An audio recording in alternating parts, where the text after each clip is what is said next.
صوفیائے نقشبندیہ تو کہتے ہیں جب سالک کہے اللہ تو جب یہ بندہ پکار رہا ہوتا ہے رب کو تو رب بندے کی پکار کو سن رہا ہوتا ہے۔ یہاں ایک سوال بھی کیا جاتا ہے، کچھ لوگ ذکر مجرد پر یہ بات کرتے ہیں کہ جب آپ کہتے ہیں اللہ تو اس کے بعد کچھ نہیں کہتے، پھر کہتے ہیں اللہ، پھر کہتے ہیں اللہ، تو جب کسی کو پکارا جائے تو پھر اس کو غرض بھی بتائی جاتی ہے نا۔ آپ مجھے آواز دیں میرا نام لے کے تو میں متوجہ ہو جاؤں گا آپ کی طرف، تو پھر آپ مجھے کچھ کہیں گے نا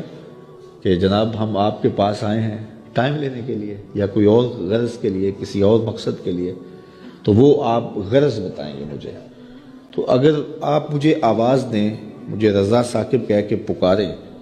اور میں آپ کی طرف توجہ پذیر ہو جاؤں، آپ پھر دوبارہ کہیں رضا ثاقب تو میں پھر کہوں گا جی، آپ پھر کہیں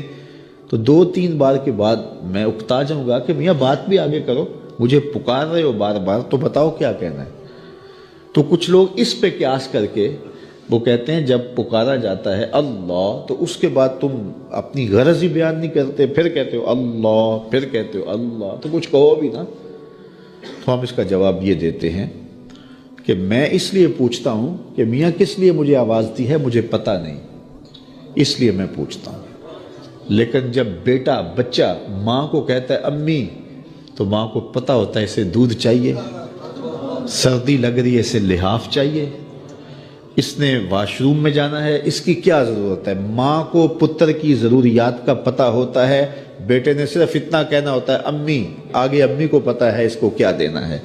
تو بندے کا رب کو پتہ ہے اس کو چاہیے کیا، بندہ کہتا ہے اللہ، رب کو پتہ ہے میرے بندے کو کیا چاہیے۔ اے دلوں کو پھیرنے والے، میرے دل کو اپنے دین پہ ثابت رکھنا۔